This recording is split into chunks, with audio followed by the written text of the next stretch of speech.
అనుభవంతో నేను అనుకున్నా, పెద్ద మనిషి కదా, మనం కూడా ఈ మధ్యకాలంలో ఎప్పుడేం అనలేదు.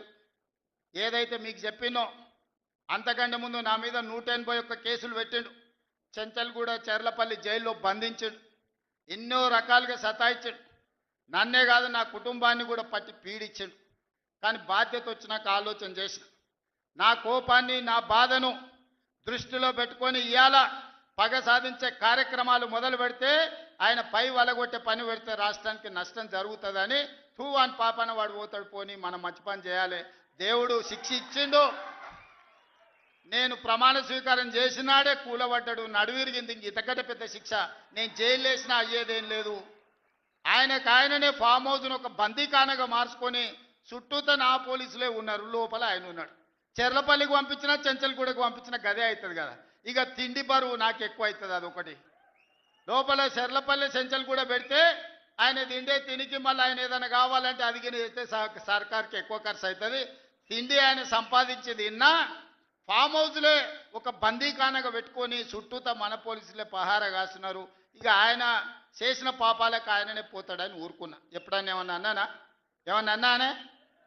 ఎప్పుడన్నా ఏమన్నా అన్నానా? మీరు చెప్పురు. ఇక్కడ పాత్రికేయ మిత్రులు ఉన్నారు అందరు, నాకు కూడా దోస్తులే కదా వాళ్ళందరూ. చెప్పురు, ఎప్పుడన్నా ఏమన్నా అన్నానా? ఒక్క కేసు అయినా పెట్టినా? పోనీ ఈ జిల్లాలో ఎవరి మీద నన్ను ఒక కేసు పెట్టినా? ఎన్ని పాపాలు చేసారు వాళ్ళ ఎమ్మెల్యేలు మంత్రులు మీకు తెలుసు కదా, ఎంతమంది ఆస్తులు గుంజుకున్నారు మీకు తెలుసు కదా. ఎవరినన్నా నేను కక్షతోనేమన్నా చేసినా? నేను ఒకటే అనుకున్నా, ఎవరి పాపానికి వాడు పోతాడు. మనం చూసినా చూడకపోయినా పైన దేవుడు ఉన్నాడు, పైనుంచి కిందికి చూస్తూనే ఉంటాడు. ఎవరిని లెక్క వానికి రాస్తూనే ఉంటాడు, ఎవరిని మిత్తి వానికి చెల్లిస్తూనే ఉంటాడని. ఆ మిత్తిలో భాగంగానే నేను ప్రమాణ స్వీకారం చేయడానికి పోయిన రోజే మంచం మీద నుంచి బోర్ల పడి మక్కెలు ఇరిగి మూలకు పడ్డాడు. ఇక ఆయన నిన్నొచ్చి పెద్ద మనిషిలాగా మంచి చెప్తాడేమో అనుకున్నా. తోలు తీస్తా అని అన్నాడు. తోలు తీస్తాడంటేనే ఇక నేను చెప్పదలుచుకున్నా, అయ్యేగా నా సంగతి వదులు కానీ మా సర్పంచులు వచ్చిండ్రు, రా ఏ తోలు తీస్తావరా? నీ తోలు తీసుడు కాదు, నిన్ను చీరి చింత కట్టి చింతమడకల ఏలాడేసి కొడతారో లేదో మా సర్పంచులు, రా కొడంగల్కి వస్తావా లేకపోతే మమ్మల్ని చింతమడకకు రమ్మంటావా? మా సర్పంచులను దోల్తా. సోయి లేని మాటలు, స్థాయి లేని విమర్శలు. ఒక్కటన్నా అక్కడికి వచ్చే మాట మాట్లాడిండా? 10 ఏళ్ళు నువ్వు పూర్తి చేస్తే, 10 ఏళ్ళు ఎస్ఎల్బి పూర్తి చేస్తే నల్గొండకు 4 లక్షల ఎకరాలకు నీళ్లు వచ్చేది. 10 ఏళ్ళు పాలమూరు రంగారెడ్డి పూర్తి చేస్తే పాలమూరు జిల్లాలో 10 లక్షల ఎకరాలకు వచ్చేది. కల్వకుర్తి పూర్తి చేస్తే 3.5 లక్షలకు వచ్చేది. భీమా పూర్తి చేస్తే 2 లక్షలకు వచ్చేది. కోయిల్ సాగర్ లేకపోతే ఏది చేసినా, నెట్టంపాటు చేసినా, నా మక్తల్ నారాయణపేట కొడంగల్ పూర్తి చేస్తే 1.5 ఎకరాలకు మాకు నీళ్ళు వచ్చి ఇవాళ కందులు వండించి జొన్నలు వండించి కల్తీ కళ్ళు దాగి బతికే పరిస్థితి మాకెందుకు ఉంటుండే? మేము కూడా మీ లెక్కనే మంచిగా పంటలు వండించేటోళ్ళం, మంచి బట్టలు తొడుక్కునేటోళ్ళం, మేము కూడా మా పిల్లల్ని చదివించుకునేటోళ్ళం.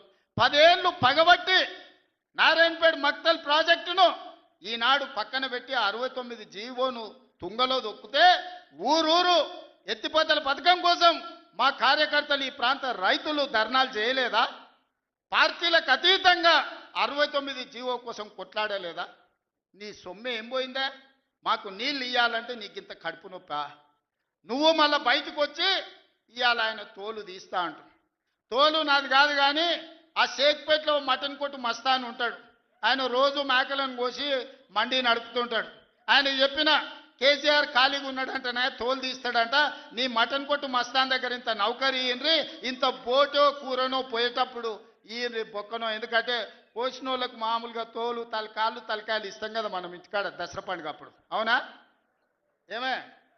ఏం శివకుమార్ రెడ్డి, మన ఇళ్ళల్లో పండుగ పూట వచ్చి యాటను కోస్తే కాళ్ళు తలకాయ కోసినోనికి ఇస్తాం కదా. ఇక మటన్ కొట్టు మస్తాన్ కూడా చెప్పిన, ఆ కేసీఆర్ ఖాళీగా ఉన్నాడంటేనే 2 ఏళ్ళు ఫామ్ హౌస్లో ఏం చేస్తుండంటే తోలు తీసేది ప్రాక్టీస్ చేసిండంట. తోలు బాగా తీస్తాడంట. నీ మటన్ కొట్టులో ఈ తోలు తీస్తాడు, కాళ్ళు తలకాయలు మాత్రం ఉచితంగా సాయంత్రం పోతే దావతులో బోటిగిన ఏమైనా కొట్టుకొని సాయంత్రం 2 వేసేటప్పుడు తీసుకుంటాడేమో అని. 40 ఏళ్ళ అనుభవం అంటావు, రాష్ట్ర మంత్రి చేసిన అంటావు, కేంద్ర మంత్రి చేసిన అంటావు, 10 ఏళ్ళు ముఖ్యమంత్రిని చేసిన అంటావు, తెలంగాణ రాష్ట్రాన్ని సాధించిన అంటావు. నేను ఆడ ఫ్యూచర్ సిటీ కడుతున్నాను అంటే తొక్క తోలు, వాడెవడో వస్తాడంటే ఆ వంతారనా బొంతారనా ఇవానే ఒక మాజీ ముఖ్యమంత్రి స్థాయిలో మాట్లాడే మాటలు మాకు రావనుకుంటున్నావా? మర్యాద ఉండదని మేము మాట్లాడతలేం. మర్యాద ఉండదని ఇవన్నీ విషయాలు మేము మాట్లాడతలేం. కానీ మాట్లాడ మొదలు పెడితే నువ్వు కాదు కదా నడుముకు రాయి కట్టుకొని ఆడ ఉన్న మల్లన్న సాగర్లో దుంకి చచ్చిపోతావు. మల్లన్న సాగర్ కాకపోతే రంగనాయ సాగర్లో మెడకు తాడేసుకొని ఊరేసుకొని చచ్చిపోతావు. చంద్రశేఖర్ రావు గారు, నన్ను గెలకకు. నేను అన్నీ చూసిన. ఎక్కడి నుంచి వచ్చిన నేను నల్లమల్ల అడవుల నుంచి వచ్చిన. జడ్పీటీసీ గెలిచిన, ఎమ్మెల్సీ గెలిచిన, ఎమ్మెల్యే గెలిచిన, ఎంపీ గెలిచిన, తెలంగాణ రాష్ట్రానికి ముఖ్యమంత్రి అయినా అమాం బాపత్ గాని కాదు. అక్కడి నుంచి వచ్చి అమెరికాలో అంట్లుదోమ వస్తే అయ్య పేరు చెప్పి మంత్రి అయినోని కాదు. ఊర్లో దుక్కి దున్ని కష్టమంటే తెలిసి రైతుల నుంచి వచ్చినోని రైతు బిడ్డను. నాతోని తమాషాలు చేయకు. దుబాయ్ పాస్పోర్ట్ బ్రోకర్ల దందా చేయలే, రియల్ ఎస్టేట్ బ్రోకర్ దందా చేస్తుంది ప్రభుత్వం అంటున్నాడు. రియల్ ఎస్టేటు వ్యాపారం పెంచుతుంది, రియల్ ఎస్టేట్ ఆదాయాన్ని పెంచుతుంది, రియల్ ఎస్టేట్ అభివృద్ధిని తీసుకొస్తుంది. నీ కొడుకేమో హైదరాబాద్లో రియల్ ఎస్టేట్ వాడిపోయిందంటావు. నువ్వు వచ్చేమో ఈ ముఖ్యమంత్రి రియల్ ఎస్టేట్ దందా చేస్తున్నాడు అంటాడు. ఇదేమన్నా పాస్పోర్ట్ బ్రోకర్ల దందానా? నేను ఎవరినేం దుబాయ్కి పంపుతా అని మోసం చేయలే. భూములు, ప్రభుత్వ భూములు, పరిశ్రమలు పెట్టడానికి రైతులు అడిగిన నష్టపరిహారం ఇచ్చి నిన్నగాక మొన్న మక్తల్ నారాయణపేట కొడంగల్ ప్రాజెక్టుకు 12 లక్షలు ఇస్తామన్నాం. మా రైతులందరూ కాదు కూడదన్నారు. ఏం కావాలన్నా అడగమని మా శ్రీ